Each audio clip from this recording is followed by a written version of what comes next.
Hello Eddies, now we continue our series. It's a series third, BECE 146. Question number 5, write a short note on export leads growth. So now we see what's come in this. Now I explain export lead growth in a simple words. Try to avoid imports to other country and make on your own products like हमें जितना भी हम import करते हैं दूसरी कंट्रियों से उसको कम से कम करना और अपनी कंट्री में ही होम ग्रोथ मतलब कि अपनी कंट्री में ही ग्रो करना ताकि हमारी जो कंट्री है वो भी ग्रोथ करे। अगर हम बाहर से कोई भी प्रोडक्ट बाय करते हैं तो उसका रिज़ल्ट क्या होता है, जो प्रोडक्ट हम बाहर से बाय करेंगे इसका मतलब कि उनकी जो जीडीपी है वो ग्रोथ करेगी, मतलब कि उनकी जो इकोनॉमी है और उनकी जो कंट्री है वो ग्रो करेगी। सो that's why we needs to grow in our own country and try to make own product, मतलब कि हमें अपने ही प्रोडक्ट्स अपनी ही चीज़ें बनानी चाहिए। इंपोर्ट करने से हमें ट्राई करना चाहिए कि अवॉइड किया जाए और अपनी कंट्री में ही इंपोर्ट किया अपनी कंट्री में ही ग्रो करा जाए। वर्ल्ड वॉर सेकेंड के बाद ही अपने कंट्री में स्टार्ट किया गया कि अपने कंट्रीज़ में ही ग्रो करेंगे। सबसे पहले किसने मिड 1960s में स्टार्ट किया गया। सबसे पहले कौन हम कंट्रीज़ देख लेते हैं, जैसे Africa, Asia and Latin America adopted it's कि उन्होंने अपनी कंट्री में मतलब कि होम ग्रो करने का उन्होंने डिसाइड किया। क्या करने के लिए कि अपने कंट्री में ही हम मिनिमाइज़ करें कि इंपोर्ट करना मिनिमाइज़ करके अपनी ही कंट्री में ग्रो किया जाए।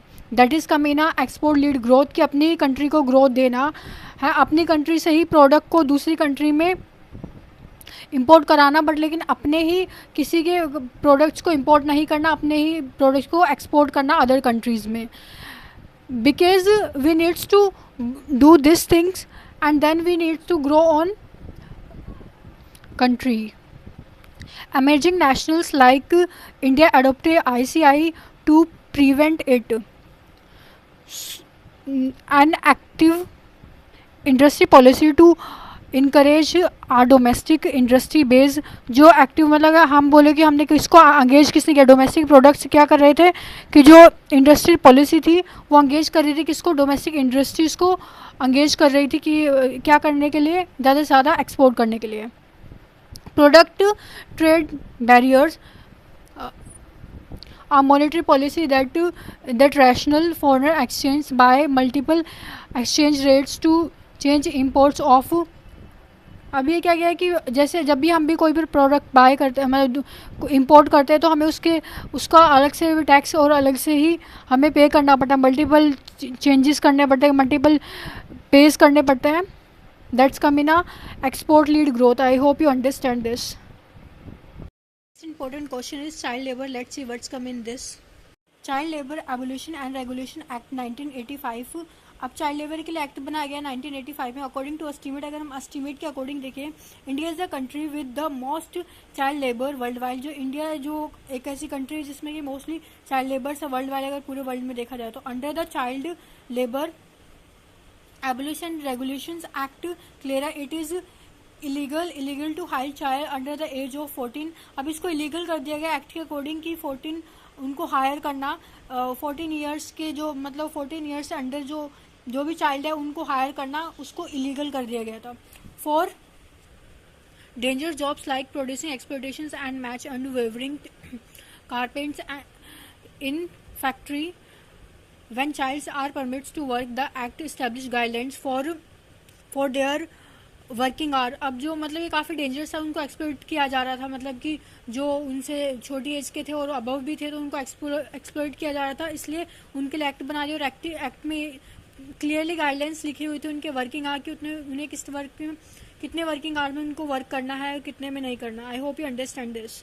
7th important question is contract farming. Let's see what's come in this.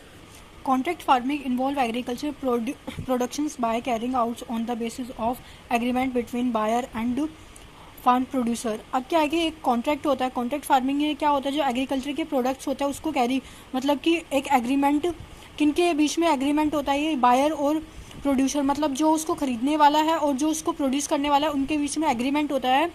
Sometime it's involve the buyer specifying the quality requires of the price. और समटाइम क्या होता है कि जो बायर होता है उसको स्पेसिफाई क्वालिटी और उसके जो प्राइस है वो दोनों एक स्पेसिफाई रिक्वायरमेंट होती है उसकी, एक स्पेसिफिक क्वांटिटी की और प्राइस के बीच में जो एग्रीमेंट होता है with the farmer agreeing to delivers the future date. फिर जो प्रोड्यूस करता है उसके बीच में क्या होता है कि एक एग्रीमेंट होता है कि वो स्पेसिफिक डेट तक वो प्रोड्यूस करके उनको वहाँ तक डिलीवर करने के लिए उनके बीच में एग्रीमेंट होता है, प्राइस का एग्रीमेंट होता है और क्वालिटी का एग्रीमेंट होता है, और उनके बीच में एक डेट डिसाइड होती है किस टाइम तक हमारा प्रोडक्ट डिलीवर होना चाहिए। किसके बीच में होती है? बायर जो खरीदने वाला है और प्रोड्यूसर जो उसको प्रोड्यूस करने वाला है। तो इसी को बोलते हैं कॉन्ट्रैक्ट फार्मिंग, कि दोनों में एग्रीमेंट होना। I hope you understand this, and this question is important for exam point of view also. In short note maybe it is come.